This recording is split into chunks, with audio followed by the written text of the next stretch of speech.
भारत की जनता आजकल इतनी भूखी है कि खाने को धोखा भी खा लेती है। आम आदमी आज हवाई चप्पल पहन के हवाई जहाज नहीं चल रहा, आम आदमी हवाई चप्पल बेच के हवाई जहाज चल रहा है। एक एक डोमेस्टिक फ्लाइट उसकी राउंड ट्रिप की टिकट 20 से 30 हजार में बिक रही है। इनके बुलडोजर के चलते मैडम भारत के लोग सवाल पूछना भूल गए। नए भारत में आजकल ट्रेन पटरी के ऊपर कम और पटरी के बाहर ज्यादा चलती है।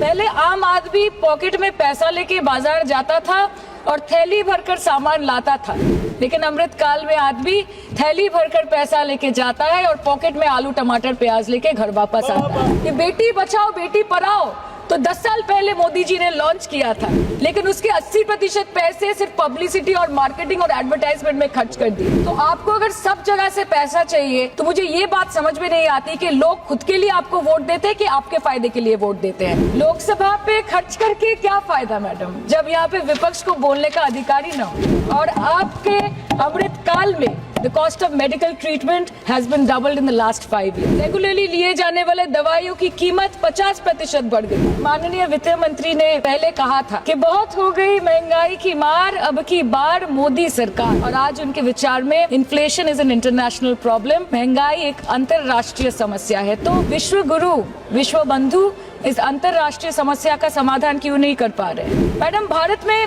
एक मिडिल क्लास जो 1 साल पहले एक वेजिटेरियन थाली 100 रुपए में खाता था, आज वही वेजिटेरियन थाली 152 रुपए की हो गई। टमाटर की कीमत 247% बढ़ गई, आलू की कीमत 180%, लहसुन 128% और तेल नमक आटा मैदा 18%। आज आपके उधार की वजह से हर हिंदुस्तानी पर 1.25 लाख का बोझ चढ़ गया और आप उनकी मजबूरी को अपनी ताकत समझते हैं। बंगाल में ऑल इंडिया तृणमूल कांग्रेस की प्रदेश युवा अध्यक्ष होने के नाते मुझे हर दिन कई नौजवानों से बात करनी पड़ती है। वो मुझे ये पूछते हैं कि मोदी जी ने हर साल 2 करोड़ नौकरी का वादा किया था, अर्थात 10 साल में 20 करोड़ नौकरी। उन नौकरियों का क्या हुआ, उन वादे का क्या हुआ? मैं बस उन्हें यही कह पाती हूँ कि पत्ते तो झड़ते हैं उठाता है कोई कोई, वादे तो सभी करते हैं निभाता है कोई कोई। प्रधानमंत्री जी बोलते हैं सबका साथ सबका विकास सबका विश्वास। अगर ऐसा ही है तो भारत के लोग आज देश छोड़ के क्यों जा रहे हैं? 2018 से लेके 2023 के बीच 6,70,000 भारतीय ने अपनी नागरिकता त्याग दी। सिर्फ 2022 में ये संख्या करीबन 2,25,000 की थी। मोदी जी कहते हैं कि वो सबके साथ है, मगर ये आंकड़े बोलते हैं जो सबका होता है वो किसी का नहीं होता। और बंगाल के साथ तो कुछ अलग ही रिश्ता है इनका। The relationship is that of quid pro को। बंगाल में सिर्फ दीदी है तो मुमकिन है, ठुकरा के मेरा प्यार मेरा इंतकाम देखेगी। मतलब वोट है तो नोट है और वोट नहीं तो नोट नहीं।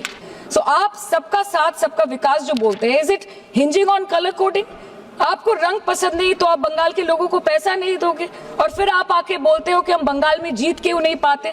Ma'am this is the reason, this step motherly attitude, जिसके लिए बंगाल के लोग हर बार इनको बड़े बड़े रसगुल्ला खिलाकर वापस दिल्ली भेज देते हैं।